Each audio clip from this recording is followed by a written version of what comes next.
Hi, Steve Gordon here, your friendly neighborhood La Jolla carpet repair expert. And if you've been searching the internet in hopes of finding a solution to a carpet repair problem, you've come to the right place. I made this video to answer all your questions all about carpet repair. Now, if you need more help after you've watched this video, and you may, well, feel free to just give us a call here at the office. We're here to answer all your questions. And then, if you'd like, if it's best for you, we'll come out and fix your carpet. We'd be just flat out honored to do so. So again, I'm Steve Gordon. I hope to hear from you soon. Meanwhile, I hope you enjoy learning all about carpet repair. Here you go. Hi, Steve Gordon here, your friendly neighborhood carpet repair guy. And I promise you one thing, and that is I'm absolutely not an actor. So if you're looking for an actor to talk about carpet repair, you've come to the wrong place. But if you want to know about carpet repair, whether it be carpet stretching, patching, Berber carpet repair, commercial carpet repair, transitions between your carpet and a floor, maybe your stairs need repaired, a seam could need repaired, or a few other things, well, in that case, you have come to the right place because I'm going to talk to you about that. And I'm going to try to answer as many of your most frequently asked questions as possible.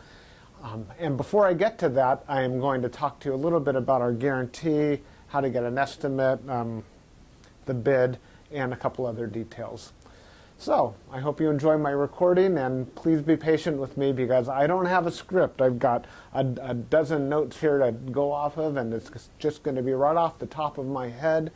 And try to really just answer all the questions I can ahead of time so that you have a little bit of education when you call us, and I certainly hope you do. So first, I'd like to talk about the guarantee. When you call us, you're going to get a 100% unlimited, unconditional lifetime labor guarantee. And what I mean by that is that either you or your carpet or both are going to be completely, absolutely, and thoroughly worn out before you ever have to pay to have that carpet fixed again. So again, 100% unlimited, unconditional lifetime labor guarantee, that's forever. How you get your estimate in the first place is after you watch this recording, give us a call here at the office, and we're going to give you something like a phone guesstimate. We'll give you an idea of what you might expect to pay. We might tell you something like between $150 and $300, or we might say between $200 and $400, or something like that. We're not going to know exactly, or even not even all that close, how much it's going to cost to have us fix your carpet for you.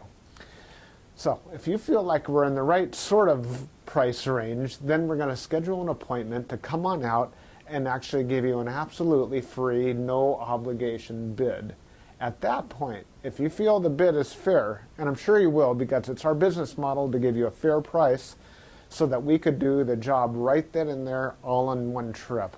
We would really love to just do it in one trip. Now, I understand that sometimes you need to get a bid on one trip and then come back at a different time, have us come back at a different time to actually do the work.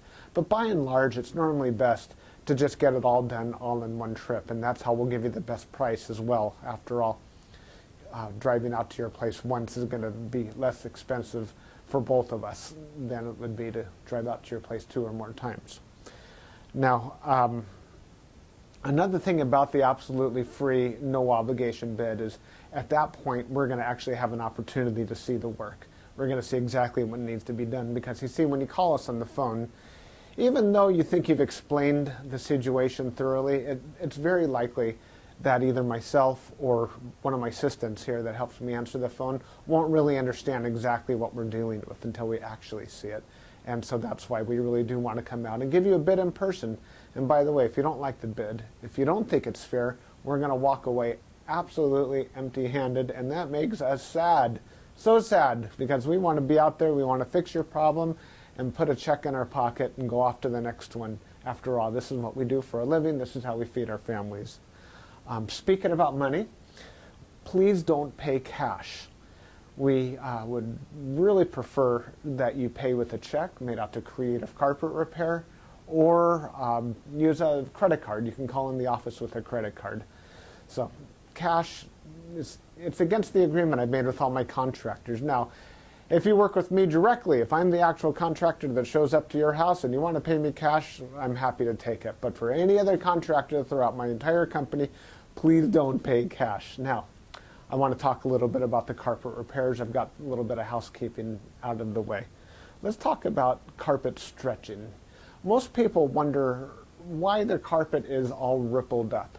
So if you look out at your carpet and you see more waves than the ocean, or it's more rippled up than you can believe, and there's peaks and valleys in your carpet and you're getting seasick just looking at it, or if it's a trip hazard, there's a real good chance that your carpet was never stretched in tight enough to begin with.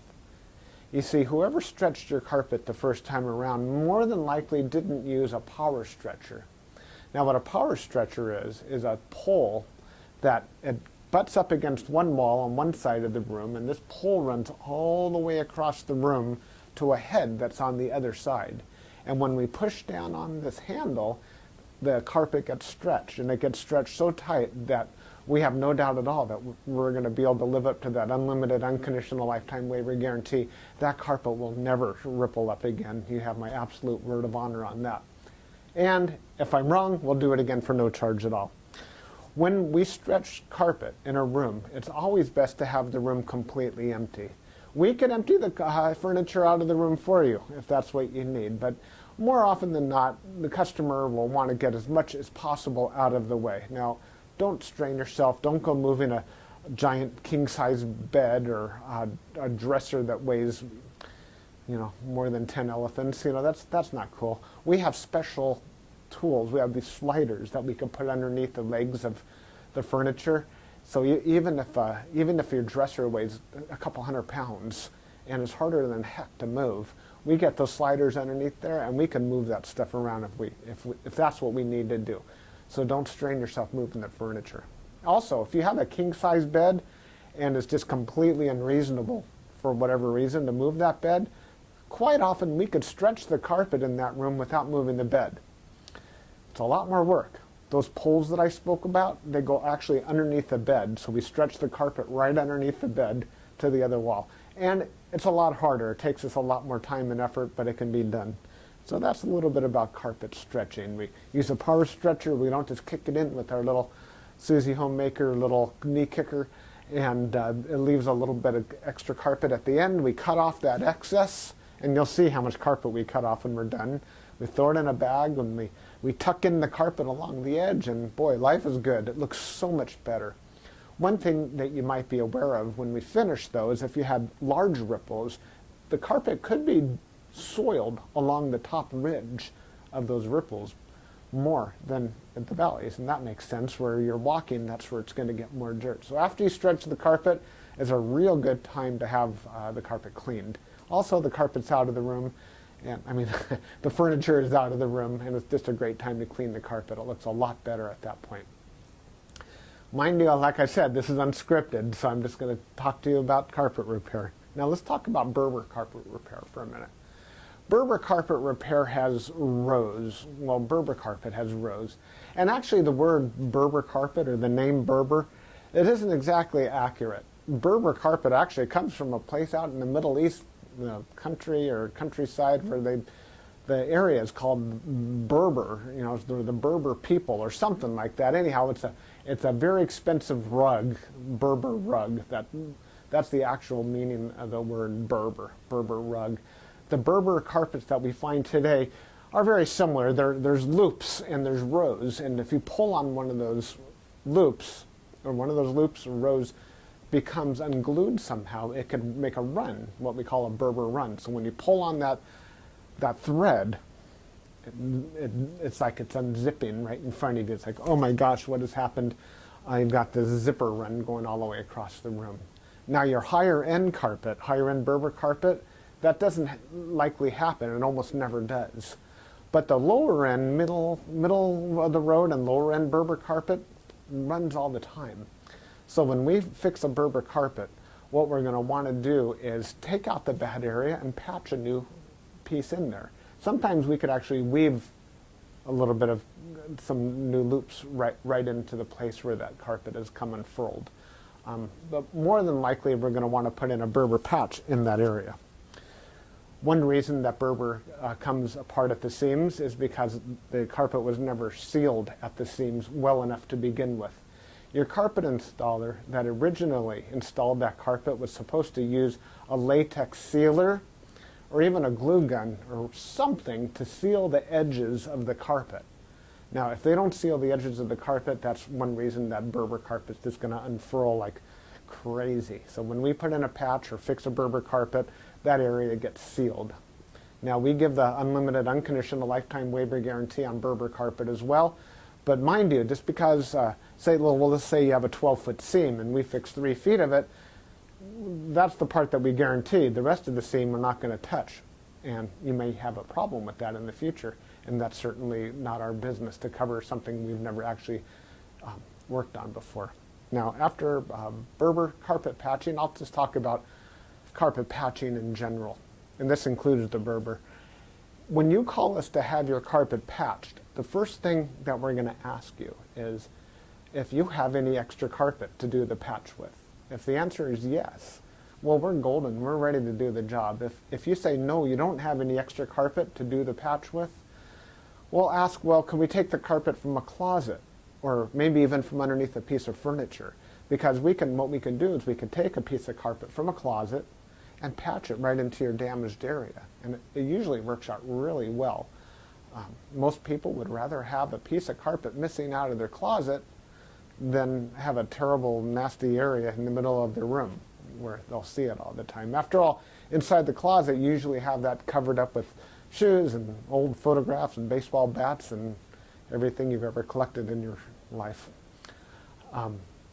More about carpet patching is if you don't have the carpet to do the patch, there's really nothing I can do to help you. So you're going to need to find that carpet to do the patch with before you bother having us come out there, because if we don't have the carpet to do the patch, we're stuck. Our hands are really tied. There's nothing we can do. Now, you're probably wondering how the patch is going to look when we're finished. It's real hard to say, especially in a recording like this. So just between you and me and a million of our closest friends here watching this recording through time, that patch is likely to be visible. You see, if you take a piece of carpet that's never been walked on, it's never been soiled, it's never seen the light from the window coming in so it hasn't faded out, and you take that brand new looking type of carpet or piece of carpet and patch it in to an area that has been worn, it has been soiled, it has been faded out by the sunlight, well, certainly you're going to see the difference between the new carpet and the older carpet because it's patched right in the middle there. Certainly it's going to look a lot better than the situation you probably have right now, but patches are visible. Another reason a patch might be visible would be because, well, thick carpet, thick nap or plush carpet hides the seams quite well. Short nap carpet, like a Berber carpet, for example, or any of the commercial type carpets, they're very short nap. They show the seams far more. Another thing is that the rows have something to do with it. When we cut a carpet in the same direction as the row of the carpet, well, those seams are by and large less visible than the seams that we cut that cross the rows. When we cross the row, well, it's unavoidable to do that if that's what we have to do to make a patch. And those seams stand out a little bit more than the ones that go along with the rows. So carpet patching, that's what we specialize in. We could absolutely do that for you. Have the carpet available for us, and we also back up our patches forever, just like everything else, just forever and ever and ever. That patch will never come up. After patching, well, we could talk a little bit about pet damage also when we talk about patching. If you have an animal, a dog or a cat, or I've even seen where it's been a bunny or a few other animals that have actually gotten locked behind a closed door. What'll happen is they'll get that separation anxiety and they'll try to dig their way out and they'll just rip the heck out of the carpet. That's one of the main reasons we'll do carpet patching. If that's the case, well, certainly it's just like any other patch. You supply the carpet, we'll put it in. However, if that animal didn't tear up the carpet, if they actually urinated on the carpet, there's a whole other thing we can do about that, and I'm going to need your help for that. what we'll do is we're going to ask you to go to the pet store or go online and buy twice as much of a product as you think you're going to need, maybe 4 times as much, to actually kill the odor. Now, the product I'm talking about is actually an enzyme, and what we'll do is we'll pull back the carpet, we'll remove the padding, clean the floor, and you'll pour this enzyme onto the floors underneath it all. And that enzyme will eat up all the proteins that contribute to the smell of the urine in your carpet. Then we'll put in new padding, and you'll pour that enzyme cleaner all over the backing of the carpet as well at that time. I'll reinstall the carpet, and then one more time we'll use that cleaner and we'll just soak that area of the carpet with that enzyme one more time. And that's likely to kill the scent altogether. That smell should be completely gone. If not, it's probably because your animal found another place that you don't even know about, and I'm sorry about that. There's nothing we could do about your animal. Now that we've spoken about pet damage, I like to talk about carpet to floor transitions. A lot of people call us because they've put in a new floor. Maybe it's a tile or a wood floor, and their carpet now needs to be finished along that edge. More often than not, we don't need to put in any kind of metal there. There's a lot of different types of situations where you do want a metal. If you have an apartment building and you want the carpet to last a long time between the carpet and, say, for example, a linoleum floor, we could put some metal there. There are flat metals. They're the type of metals that they're called, I've called them beat-down metals before. I'm not sure exactly what they're called. Beat-down metals, they're golden, they're silver, and the carpet goes right in there and it gets hammered down. Gives a nice clean edge, and it protects the edge of the carpet for a very long time. But if you're like most homeowners, that's not why you're calling us for a transition. You're calling for the transition because you just put in a nice marble or travertine floor, or maybe a wood floor. And so what we'll do with that is we're going to pull back the carpet and put in a new tack strip right up alongside that floor. Now that floor is going to be holding the place as if it were a wall. So here's your floor, here's your tack strip right in front of it. We're going to pull the carpet over that tack strip and tuck it in right there. So all you're going to see is a nice smooth transition between the carpet and the floor. Now, many times when you put in a new floor, it's important to put in some work into the subfloor underneath, and that might include using hardy backer or some other type of material that raises the floor up even higher than it would have been.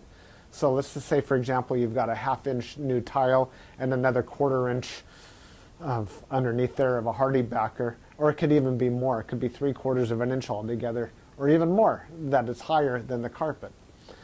That's extreme. It's usually not that high, but let's just say it is. If we just bring the carpet up and end it right there, well, you're going to stub your toe against that thing. You're going to be cursing to holy high heaven every time you do that. It's just not fun at all. Trust me, it's not. You'll understand if you ever do that. What we're going to want to do in that case is one of two different solutions. We're going to do one of two solutions. One is we can pull back the carpet quite far and use a product like a Fix-All, which is a very fine cement type product. And we're going to feather in a nice ramped area, so we raise the level of the floor slowly up to meet it. What's great about that is the floor and the carpet will be at the same level, then you won't stub your toe. What's not so great about that is when you're walking up that little ramped area, well, you feel like you're walking uphill. There's really no way around that I know of outside of pulling out all your carpet and floating a whole new layer of concrete, self-leveling concrete on the entire concrete floor and underneath. That's a lot of work. It's possible that would be the perfect way to do it if I were working on a $10 million home in Beverly Hills, that's probably what I would be doing. I would be raising the entire floor to be level with, so the carpet could be level with the floor. But here in the real world, what we'll normally do is rise it up with some Fix-All, or we could do it even easier. We could use shingles, cedar shingles. Cedar shingles are about that long, and that makes a nice little ramp up. And it normally works just beautifully. It's quick, it's easy, we can get it all done in one trip. So we're going to raise the level of the carpet right up to the level of the floor, and you're just going to be happy as can be about that. Some transitions are round, curved. Other transitions could be squared. There's 100 types of transitions out there. And if you look on the internet under carpet to floor transitions, you're going to see a lot of examples. Perhaps even on my website, you can see some other examples. And so when you call us, you can explain what you're dealing with, and that would help us with the program here. Stairs. So, do you have a problem with the carpet on your stairs? I did a job like this just today, where the cat had actually torn away the corners of almost every stair all the way up the stairway. The lady was not happy about this. My solution to this was that, well, first of all, I asked her, do you have any extra carpet? And the answer was yes. You can take the carpet out of a closet. And I told her, well, you're going to have carpet missing out of a closet. And she said, well, that's fine. You can put this carpet in the closet. So she had something that didn't match at all. And she didn't mind because, well, she just didn't care that the carpet in the closet didn't match halfway through. So I took the carpet out of the closet, and the first thing I did is I completely replaced the first two stairs, because after all, the first stair or two wears out faster than everything else anyhow, and those first two stairs were pretty trashed. Instead of just fixing the little corners, just replace the entire stair if you can. It'll make a world of difference to have something new there. With all the rest of the stairs, I just did these little bitty patches all the way up one side and all the way down the other, and it was just beautiful. I think it gave her probably another 10 years of life to her carpet to fix those stairs. Another thing you could do with stairs, what some of my customers have done, and I love this idea, is replace the entire stairway by, well, let me back up a little bit. Let's just say you have a 3 or 4 bedroom house, and it's the same carpet throughout the entire house, and your stairway is pretty much in the middle of it all. And if you replace the carpet on your stairs, well, it's going to be a slightly different color than the rest of your carpet, and that's going to look low class, and we don't like that, do we? No, we don't. What I would suggest in that case is that we take the smallest room in the house, maybe a small bedroom or nursery, and pull the carpet out completely from the smallest room in the house and buy new carpet for that room. Then we have maybe a 12 by 12 piece of carpet, and we can replace the entire stairway with that carpet. That way it matches the entire rest of the house except for that one room. That'll easily save you $4,000, $5,000, $6,000, $7,000 right there. And it's a lot less work too. So I like that idea. You get a whole new stairway. A lot of people, you walk in the front door and there's the stairway right there. If the stairs look bad, it's hard to recover from that first impression. So take my word for it. That's a really great way of going. No stairs. Commercial carpet repair. If you have commercial carpet and that needs to be repaired, it either has ripples and waves or it needs a patch. If it's rippled, it might need to be stretched. We've already talked about carpet stretching. On the other hand, it might have a different issue. It could be your commercial carpet was glued down to concrete to begin with. If that's the case, what we do is we actually take a knife and we just cut right down the middle of those ripples, cut right down those bubbles, and we will re-glue the carpet right underneath there and smush it all down, and believe it or not, those bubbles are going to be completely gone. They might be completely invisible when we're finished. You won't even see where we cut it, because where we cut it is exactly where we put it back together. The carpet will be nice and tacky before we push it back down. It's a great solution. But if the carpet needs to be stretched, well, we have to get the power stretcher out, and we'll fix it up that way. Now, if your carpet in your commercial building, say you have an office, is because, let's just say that you removed a wall between two rooms. If that's the case, you may have a strip of carpet that's missing. It's always a great idea to just get a completely different color. So if you have blue commercial carpet, go get a piece of red or black. Just something completely different, because a patch going all the way down through the middle of the room that's just a little bit off, it looks low class again. But if we put a strip of red down the room, or burgundy or black, people walk in and they go, oh yeah, these people have got some class. They got a decorative idea. So that's just my opinion. Use a completely different color if it's something goes all the way across the room. Now if it's just a patch, a small patch for whatever reason, and you have a little extra carpet, we can always patch it in with whatever you have. Seam repair. Good news and bad news. The good news about seam repair is that we can make your carpet so the seam doesn't keep getting worse. The bad news is that if it looks bad now, it's probably not going to ever look good again, regardless of what we do to it. Seams have to be done properly the first time. You see, when we seam a carpet together before it's installed, we'll use a straight edge and we'll cut down both sides of the carpet, and then we're going to seal the carpet on both edges, and then we're going to seam it together, and it'll be perfect. When it's completely cooled down, then we stretch it in. If we go back and try to open up the seam and cut that carpet off and try to bring it together, the chances of it ever looking better are right around 0. So I'm sorry to tell you that your seam repair, we can make it possibly look a little bit better. We can make it stop getting worse. We can make it not be a trip hazard any longer. But don't have your expectations too high when it comes to seam repair. The last thing I want to talk about is flood damage. Now, if you're watching this right now and you've got a flooded out carpet, you are in a world of hurt, and I'm sorry. The first thing I would do if I were you is probably have about 3 fingers of scotch. And then I would go ahead and get an extractor, like a hot water extractor. You can rent them at the just about any rental yard, and just start extracting all the water. Pull back the carpet, get rid of all the padding that's underneath your carpet. Rent a couple of blowers, or as many blowers as you need, and these things, they kind of look like a snail. As a matter of fact, that's their nickname in the field. We call them a snail. And they're shaped like that, and boy do they ever blow. And you can blow dry the whole underneath of your carpet. Set it up and get the carpet completely dry. At that stage, that's when you call us, and we can supply new padding, put a new pad, reinstall your carpet, clean the carpet for you if you're in an area that we do carpet cleaning, and life is good. You can put your furniture back and you'll be happy again. You don't have to do it yourself. If you want to call a company, even ours, depending on your area, can do that extraction for you as well. Now, if it's really flooded, I mean, seriously, like you're ankle deep in water, don't even bother. It's beyond almost everybody's ability. That means that your baseboards are all going to be all wet. A professional company will come in, remove your baseboards, and we don't do that ourselves. They'll remove your baseboards, they'll drill holes in the wall, attach blowers to your walls, and blow dry the entire area, inside the walls and out, the carpet, the floor, the whole shebang. And then we can come in and put the carpet back down at that point. So I hope that I've answered your questions.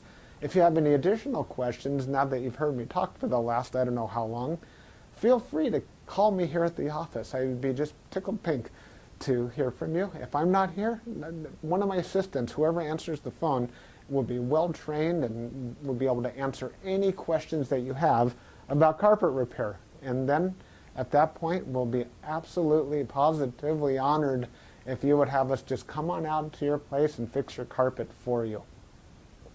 And that's all I have to say. Again, I'm Steve Gordon, and I promised I wasn't an actor, and by now you believe it.